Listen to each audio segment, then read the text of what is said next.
No mai haere mai, rōranga tēnā mā. No mai ki tō tātou, hui tahi, mahi tahi e tēnei rā. Nō reira, tēnā koutou, tēnā koutou, tēnā koutou katoa. I've come a long way, Andy, all the way from Newlands this morning. Not quite as far as some of our other friends. And yeah, it has been a heck of a week, hasn't it? The last 7 or 8 days. And actually this morning I walked to Te Papa, got off the bus on Courtenay Place and got off just outside Reading and Courtenay Central. And it was really sobering to actually see what that was like. I've heard about it on the newspaper and seen it on the news and things. And, you know, many of our lives have actually been a bit altered and a bit shaken up in the last week. And to actually see people's livelihoods really affected, and certainly some of my colleagues here today have also fallen into that camp. And to not be too glib about this, someone referred to me earlier in the week as being an IDP, an internally displaced person, which is the first time I'd actually heard that used. Usually it's refers to people who are in sort of war-torn countries, and maybe, you know, it's kind of like being a refugee but in your own country. And I know that some of my brothers and sisters from the building that I typically reside in, which is in Archives on 10 Mulgrave Street, are actually here today. Give me a shout out if you're from Archives. And yeah.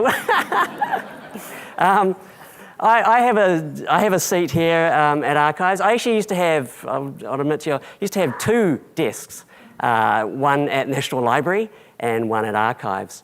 But apparently Property said it wasn't a good use of facilities for me to maintain 2 desks. And Andy actually has taken these desks that I gave up at National Library. Had I maintained that, I'd be allowed back at work. But anyway, and just show you, you know, I had a little bit, I took a picture of my desk last week when I was allowed into the building. And really there's only kind of 2 things that sort of plopped off the desk there, so it wasn't too bad. Really. Yeah, and actually the eagle-eyed of you might have noticed this. I'll just zoom in for your benefit. This is a DVD, it's digital media, so it's in keeping with the conference. I don't know if anyone recognises the back cover of this DVD. It's okay, I'm gonna unveil it to you. It is, of course, the DVD case for the 2003 classic science fiction disaster movie, The Core. And it is a classic disaster movie, and I mean disaster movie in the genre of disaster movie, not a disaster of a movie, though some of you might argue that.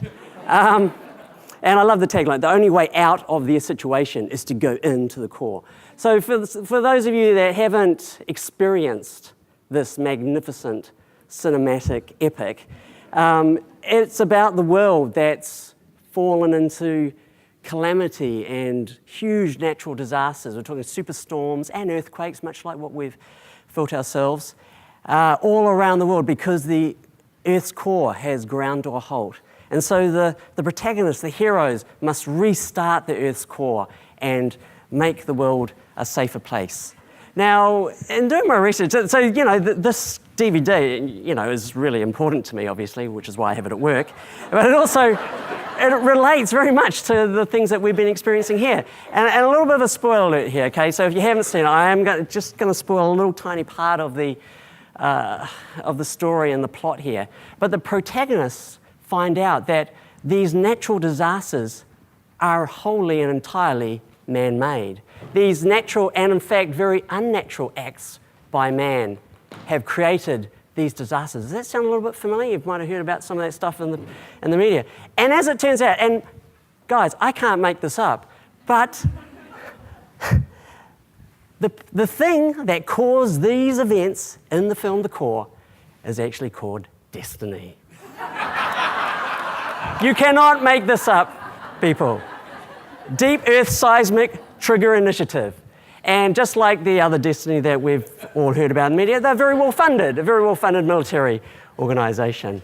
Anyway, if you haven't seen this film, I would have brought a copy of it, but I haven't been able to get back to the building to retrieve it. So if anyone wants to see it, I don't know if it's on Netflix anymore, but if you want to hit me up later, I've got 1 copy, okay, so I can put you on a waiting list. If you do watch it, I just have one plea to you, that you do rate it on IMDb, because it deserves more than 5.4. It really does. It deserves way more than 5.4. You know, it's a dear movie to me, and I think it just deserves a little bit of love. All right. And look, to be entirely fair, I actually happened to take a photo of my desk about a month ago for something, and so that's what it looked like pre-quake, and that's post-quake. It's just like those things on Stuff where you see the ground before and after. Yeah, after, before, not much difference, right? So I can't really blame the earthquake for making my work life a little bit messy. But as Andy said, I work for the Department of Internal Affairs. I work in particular with these two fabulous institutions of the National Library and National Archives. We're actually, some of you may know, some of you might not know. I don't even know if Andy knows. You know this, Andy. We are hosted within the Department of Internal Affairs, and we're part of the division or branch of DIA called Information and Knowledge Services. Te tahu e ringa kōrero, the ridgepole from which information hangs. We're also home to a little function called Government Information Services. If you've ever used the gov.nz portal or you participated in the flag referendum, then you would have seen their mahi, some of their work that they've done. And the GCPO, which is another horrible acronym, Government Chief Privacy Officer. And he and his team make New Zealand government private for citizens and ensure that our information is kept private by our government. And in the sort of relatively short, by I think the grand scheme of things, sort of time frames, I've been working for just over a year with that part of DIA and these institutions and these functions and in this sector and domain. And in that very short amount of time, I think I've personally grown very attached to the library and to archives and the work that we do. And it's a real affection that I have, that I can say, I love the National Library and I love archives. This is my first NDF. Is it anyone else's first NDF? Wow, we should clap for them. Yeah. Okay, don't clap for me though, because in a post-truth era, this is actually my second NDF. I'm sorry. I came last year, but I was lurking. So I was, just sort of sitting quietly, keeping to myself. I was learning the acronyms, like what does NDF stand for exactly? I was just going to some of the talks just to understand what the lay of the land was. So I think it's fantastic we have so many people here who it's their first NDF. And just like me, next year you'll get to do the keynote opening address. But I consider myself in this space to be very much a new digital immigrant because this is not the field that I came into naturally. I consider myself though an old digital native. So this is a picture of me from, I think, the 80s. And my first love, not a girl, but an Apple II computer, which I've enhanced here through CSI technology, Apple IIe. These things are still faithfully working. Faithful workhorses. There's one down in the Film Preservation Lab, I think in one of the lower levels of archives. Boy, that was a day. Oh boy, that got the heart beating again, that did. Anyway, and it's being what I'd consider to be an old digital native in a new digital world is somewhat like being a stranger in a strange land, like Heinlein's book. It's kind of a little bit strange, a little bit odd. You kind of know some of the lingo and what things are going on, but you need to be shown things. So I had the benefit of coming into this area of DIA to get shown lots and lots of things. I got shown lots of our secret collections and our holdings within library and archives, deep in the basements and the repositories, underneath the buildings. Saw lots of different types of media. They showed me things that were in boxes. I don't know if any of you, well, some of you who aren't from the library or archives, if you've been downstairs, but we have a lot of boxes. We've got quite a few boxes. Man, we got a lot of boxes. Just get some water here. We have a lot of boxes. I really like boxes. Christmas time's a really fun time for me. And I took a lot of photos of boxes. I'm just going to share with you just a handful of my favorite photos of boxes, like these ones here. There's archives up in Auckland. So those are boxes that have been collapsed or about to be put together. Oh boy, some really good box shots here. Maps, we've got some maps in there. They've just been rolled up. I guess it's hard to find boxes for them, round boxes. Yeah, some more stuff there. It kind of reminds me of what,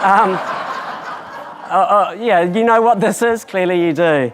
Yeah, it's kind of, well, yeah, this is lower level 3 in Mulgrave. That's right. And this is actually my favourite. This is in the Turnbull Library, and for some reason this is my favourite set of boxes. It's partly because of the stuff that's inside. But so many boxes, so many boxes. And you know, being a new digital immigrant, or old digital immigrant in the new digital world, you know, I had people showing me around, but I really wanted to contribute because, you know, it's the best way to learn about the field that you're in. And, you know, look, I'm not a librarian, I'm not an archivist, I'm not a conservationist or preservationist. I'm not a, you know, a research assistant or a research librarian or a reference librarian. I'm not even a digital variant of any of those things. I'm just a plain old, run-of-the-mill, old-fashioned technologist. But I'm a manager, I work in management. So, you know, managers have ideas. I wanted to help. I got ideas, I got to help, you know. So, you know, I did sort of look at all those boxes, and although I love them, I thought, hey, we got a problem here. We have got one serious hoarding problem here. So, you know, managers are good at processes. I've got a 3-step process for our digital salvation. Step 1 is pretty obvious. You've got all these things, you know, bits of paper, different images and things, some of them in boxes, so you've got to take them out of the boxes. That's a slight complication. We can handle that.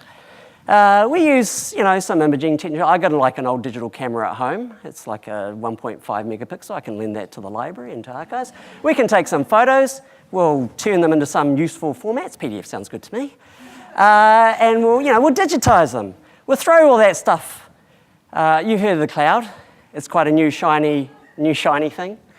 I think it's kind of related to the internet or something.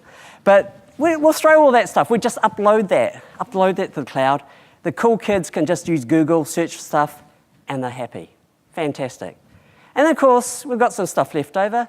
So then we apply a high energy heat source, and we're done. We're done.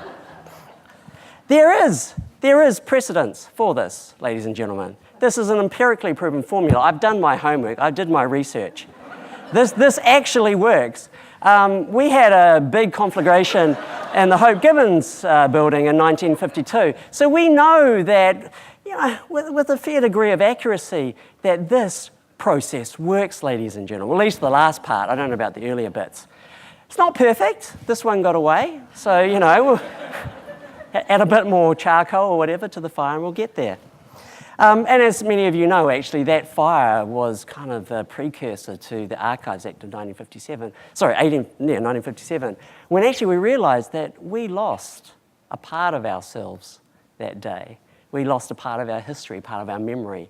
So, you know, yeah, we can laugh and have a bit of fun, but, you know, this led to our building being shut. Anyway, no, so this, I was told by my colleagues like Andy and others, that this is generally not accepted best practice. Apparently, yeah, I think it's still got some legs. So, but we don't do this anymore. So what? Obviously, I needed to be schooled coming into this work, and thankfully, I had some very good teachers.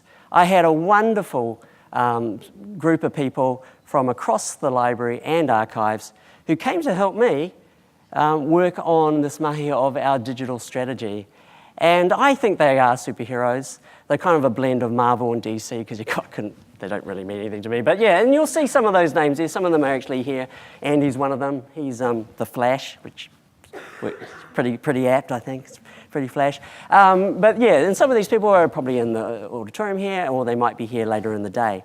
And over a series, and on the next image, which is slightly irreverent, but our meetings were very much just like suppers, where we had lots of food and drink, and we talked and we joked about stuff, but we also talked about some very deep, interesting, and obviously meaningful, impactful, and important things regarding our mahi and how it was going to be relevant in the digital environment. And as Andy said, the chosen medium I used to develop our story our strategy, and personally to me, a strategy is really just a story I tell myself to get myself out of bed in the morning, to come and do my work, and to make me keep doing that every day until I die, which is probably going to be at 100, hopefully, so I've got a few years left. But to me, it's a story, it's the narrative, it's the thing that keeps us going, that makes us know why we're doing it, because we knew all the facts and the figures. It was just a story. So yeah, I developed this as a comic book. I actually thought it would be easier. That was a bit of a mistake. It was actually harder. And obviously I can't sort of like take you through every panel because it's kind of going to be a bit slow to do that. Hopefully that'll scroll up in a moment. Just so, yeah, it took a little bit of time. It took about a month or so to actually put together that that crazy comic book to tell our story. And, there's about 200 odd panels and 45 pages, some really bad jokes, you can tell from today, and a few, I think, big ideas. So I just want to sort of skim through some of the big ideas in that as a bit of as a setup for the conference and for the forum that we have here.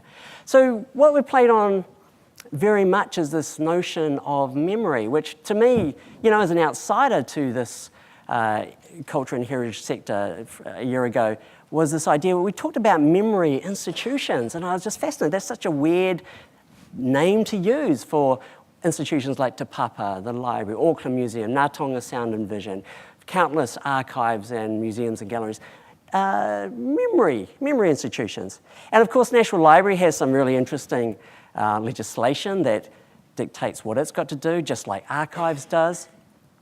Some really bold legislation that enables us to remember on behalf of New Zealand society and New Zealand government to be part of that memory, not on its own, but definitely in collaboration with others. But that idea of memory and time, and I think this has been brought into really stark relief in the last week as things have crumbled and things have changed, that our memory is a thing that inextricably allows us to connect our past with our present and hopefully a much brighter future, because it's our memory and the things that we remember and the things that we can now do in the future, which is actually going to make a difference. And that's that sense of thankfulness, the ability to innovate and to be inspired, and the fact that when we lose some of that memory, then some of our memories of what has happened tend to fade away.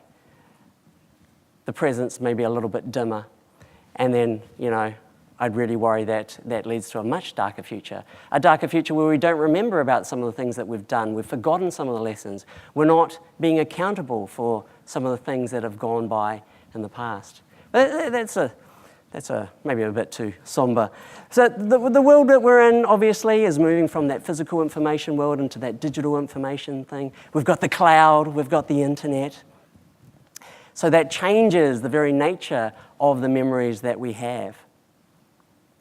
And the memories are now being digital. They're out there in that shiny new thing called the cloud. And we're starting to collect those things within the National Library and receiving some of those memories in digital form through archives. And we've got ways of going out there and crawling and stuff, but we can't get it all. And I guess unlike Pokemon Go, we don't want to catch it all, because some of that stuff we just don't need to know and don't need to remember. But it's about having the policies and having the processes to think through that. The customers that we're having to deal with are, again, the customers that you're having to deal with. But they're new customers. They're not old digital natives like myself, but new digital natives like my daughter Lucy.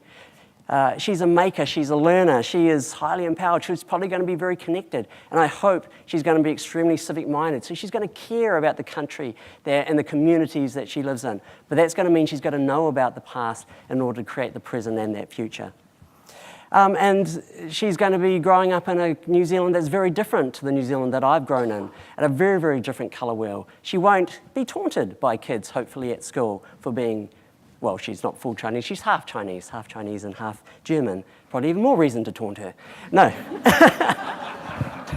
I didn't say that. And many of our customers haven't even been born yet.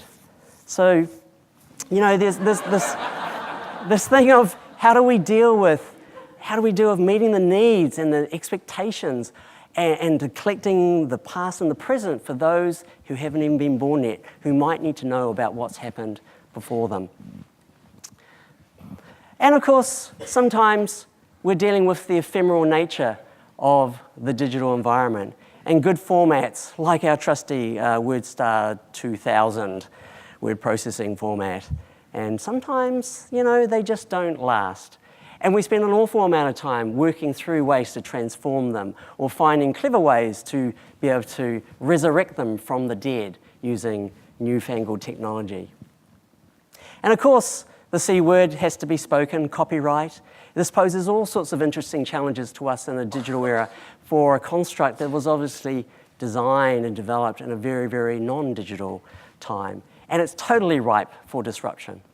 So we have sort of three themes in terms of that sort of context for our strategy. One is about enabling our people, our processes, our customers with the right tools and infrastructure to do the right things in the future digitally.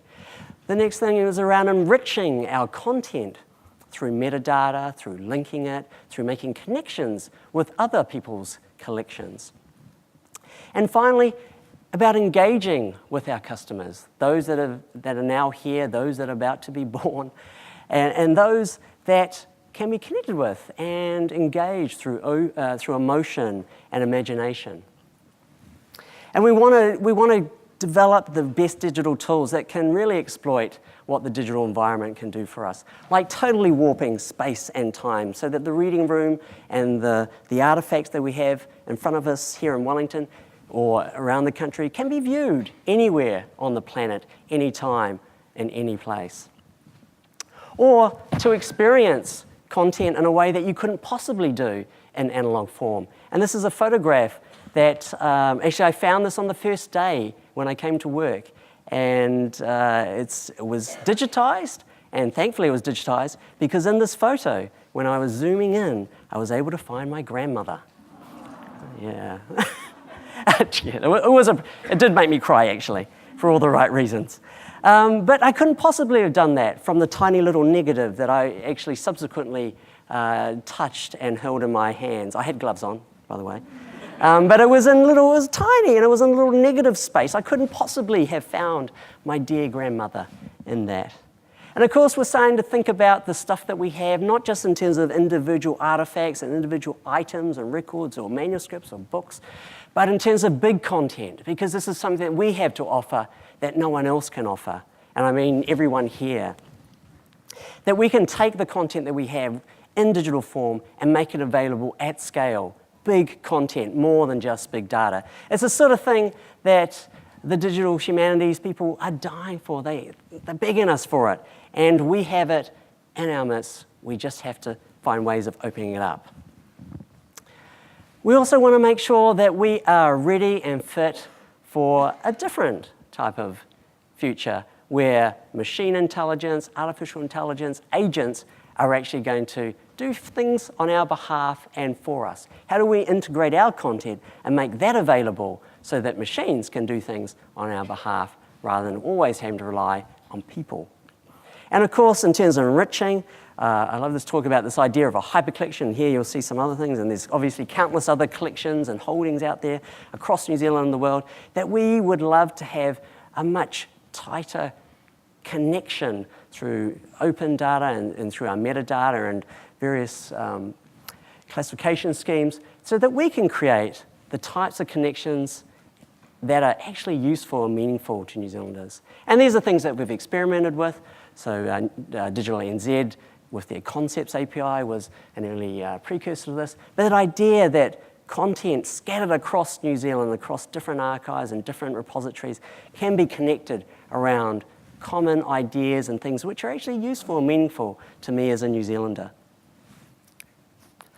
And of course, we do want to engage with our crowds. And crowdsourcing is clearly something that everyone's doing a bit of experimentation with. Yeah, it's an opportunity to do some interesting things like, transcription, error correction, and all that kind of stuff. But actually, we know that it's just a fantastic way to engage with the public, to engage with our patrons and our customers so they can experience the content and the collections and holdings that we have, so they can actually experience our memory. And we do want to offer great new experiences, but we don't want those experiences to be gimmicky. We want those experiences to be authentic, meaningful, and not just using the greatest, latest tech gadgetry just to have a fun time. And we want to find the ways that are going to be natural for people to experience content in a digital form that they've already done in a non-digital way, but doing those in a way that don't break the things that we've come to depend upon. We don't want to break the search mechanisms that we've carefully constructed to make it easier for people to find things. We want to add to that. And we also want to exploit the digital environment for its ability to really allow us to take a many worlds view of our content and our holdings, to ensure that we can use different taxonomies and tagging mechanisms and create virtual layers so that things that have only been accessible to certain cultures or ethnicities can be available to everyone in the right way. And finally, where do we find our customers? We've got to realize that our customers are in different places now. I took this photo when there were purposely no people in the reading room. It's usually very busy. I just don't want you to think that we don't have people in the reading room. But people, yeah, sometimes are in the reading rooms. But, and this is maybe a bit controversial, are the reading rooms dead? Long live the reading room. Long live the reading room that's now in our pocket, that's on our laptop, that's at our fingertips, in our living rooms, in our bedrooms. Because that reading room is that thing, the cloud. It is the internet. It's the World Wide Web. It's that construct that Sir Tim Berners-Lee created for us that's perfectly designed and constructed for the types of artifacts and the type of content and in the future the type of experiences that we want people to have. So the reading room is dead, but long live the reading room. And what happens if we create that reading room? This is the final page of this comic. If we created that reading room in the 21st century on the web, and all our customers came to that reading room, but there was nothing to read. So we have to make sure that the things that we look after, that we're stewards of, get out there so that they can actually be shared. Now, I'm just going to finish real quick before I think we're almost on time. This kind of thing, I've told a story here, but we have to think differently about this. We've realized we have to think in 3 different horizons. We have to think about the stuff we're doing right now, the stuff that's about to happen tomorrow, and we also have to think about horizons which are much, much further off, maybe 10, 20 years that are coming at us and how we experiment with them. And, we turn those fantastic comics into really horrible A3s like that. I'm not going to make you look at that. So I'm just going to, my final closing remarks. The world's getting awfully complicated, isn't it? We're living in a kind of a post-privacy, post-Brexit, post-Trump, post-truth and reality, post-Koikura Quake, and a post-Pokemon Go world. Thank goodness for that. But we're being exalted to make sure that the things we do, that they're touch-enabled, the location-aware, VR-enabled, AR-enabled, HoloLens, we'll hear about that later today maybe.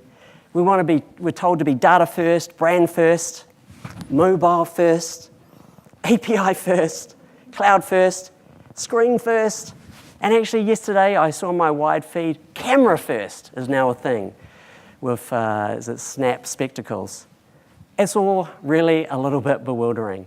So I asked you today at the National Digital Forum, which actually you're the most digital community around, but we choose to come together in person in this place because I think we need to make sure that we become a people-first community.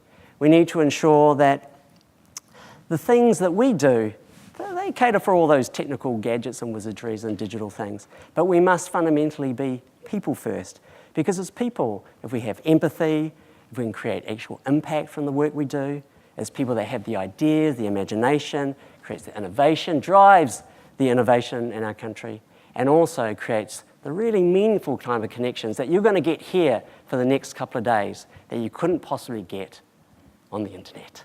Thank you.